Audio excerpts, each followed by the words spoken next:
It's Friday night. You just got paid. You're feeling good, right? You meet up with some friends, grab dinner, maybe a few drinks. You end up dropping, I don't know, let's say $100. It feels like nothing. It's a tiny fraction of your paycheck. You tell yourself, I'm young. I'm supposed to enjoy this. I'll get serious about saving money when I'm making real money. When I'm 30, or maybe 40. Here's the thing.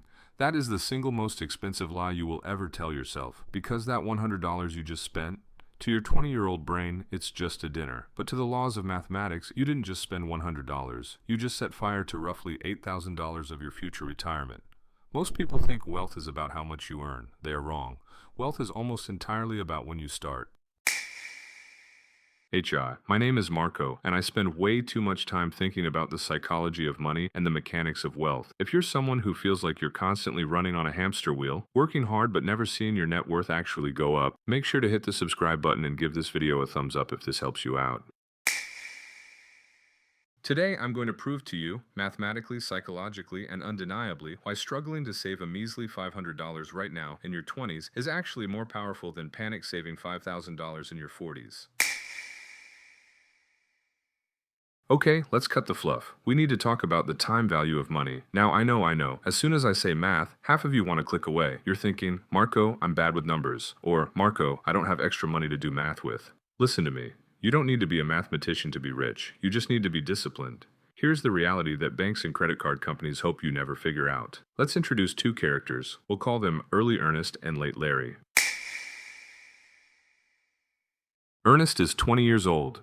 He's broke. He's grinding. Maybe he's in college or working an entry-level job making $35,000 a year.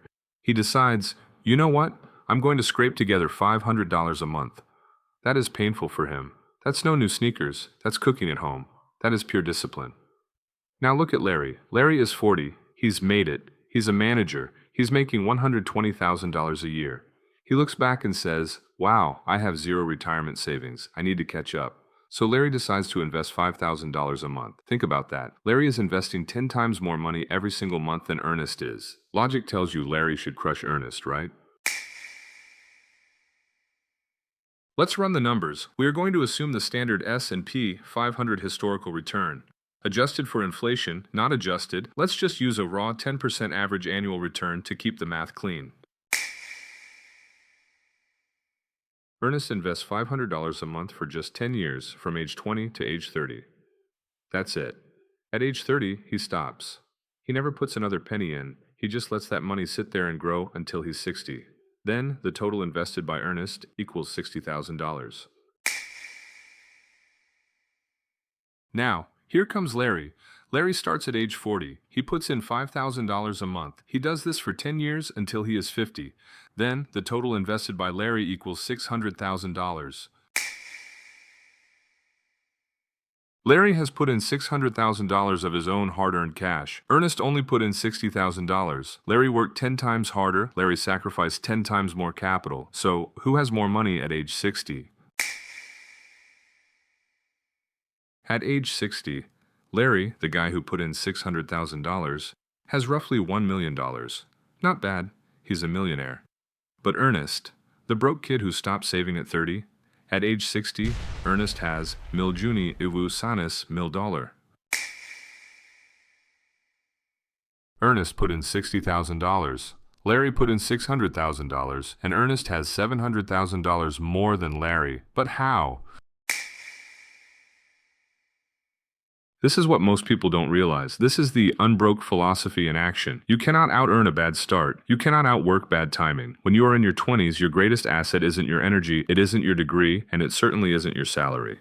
It is time. Every dollar you invest at 20 is like an employee that works for you for 40 years without sleeping, without complaining, and without asking for a raise. Every dollar you invest at 40 is an employee that only has 20 years to work. It simply cannot do the same amount of labor. Now, you might be thinking, okay, Marco, the math is cool, but I literally cannot save $500. I have rent, I have student loans, I want to have a life. I get it. I've been there. But this brings us to the psychological side of money, because math is easy. If math was the only problem, everyone with a calculator would be rich. The problem is your brain. There is a concept called hyperbolic discounting, or present bias. Basically, your brain values a $5 reward right now way more than a $50 reward in the future. When you are 22, retirement, you feels like a stranger. You don't know that guy. Why should you sacrifice your Friday night beer for some old guy you've never met? So you say, I'll save when I make more money. Here's the problem with that logic. It ignores a fundamental law of human behavior called Parkinson's law. Parkinson's law states that work expands to fill the time available. In finance, we adapt it to expenses expand to rise to the level of your income. Think about it. When you made $30,000, you spent $30,000. Then you got a promotion to $50,000. Did you save the extra $20,000? No. You got a nicer apartment. You leased a car. You started eating sushi instead of ramen. Now you spend $50,000. By the time you are 40 and making that Larry money, that $120,000, guess what? You will have a $120,000 lifestyle. You'll have a mortgage, 2 car payments, kids in private school, and maybe an alimony payment. Saving $5,000 a month at age 40 is actually harder than saving $500 a month at age 20. At 20, your expectations are low. You can live with roommates. You can drive a beater. Nobody expects you to be rich. At 40, the social pressure to look successful is enormous. This is where it gets really interesting. If you wait until you feel ready to save, you will never save, because the definition of ready keeps moving. Let's talk about the rule of 88. I want you to memorize this number. 88. At a 10% average return, which is the historical average of the U.S. stock market over the last century, every $1 you invest at age 20 turns into roughly $88 by age 65. This is your multiplier, 88 times. Now let's look at age 30. That multiplier drops to 33 times. At age 40, that multiplier is only 10 times. Do you see the drop-off? 20 years old equals 88 times. 40 years old equals 10 times.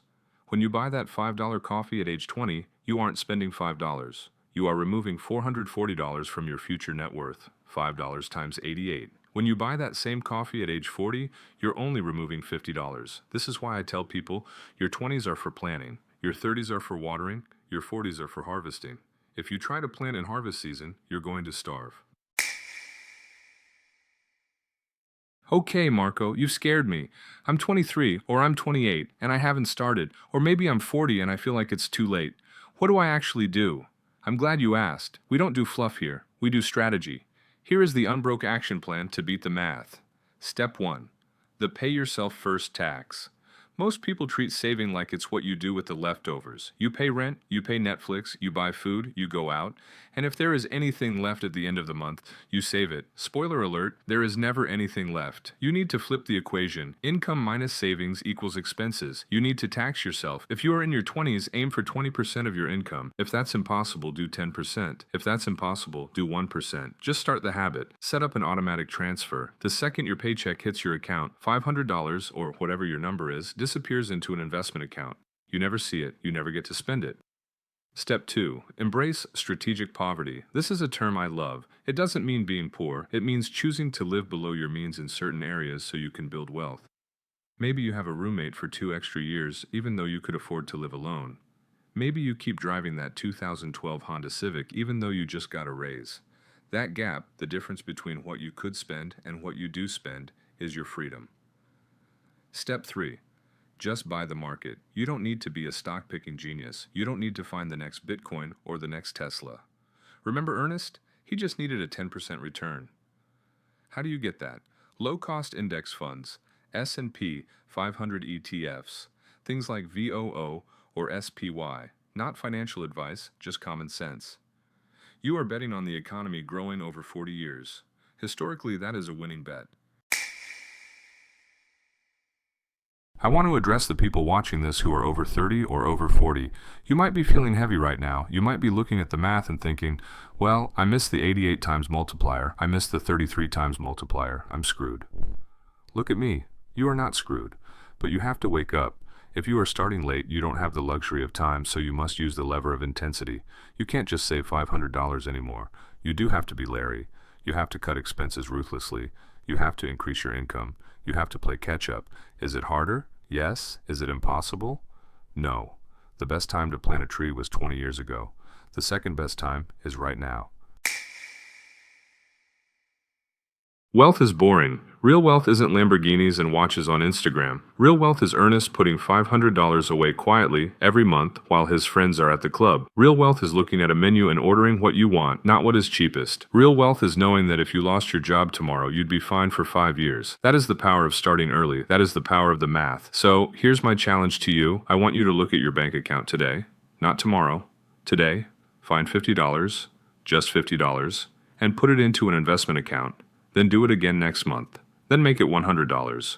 Prove to yourself that you are not just a consumer. You are an investor. You are an owner. Don't let the old you win. Fix your mind. Fix your money. I'll see you in the next one.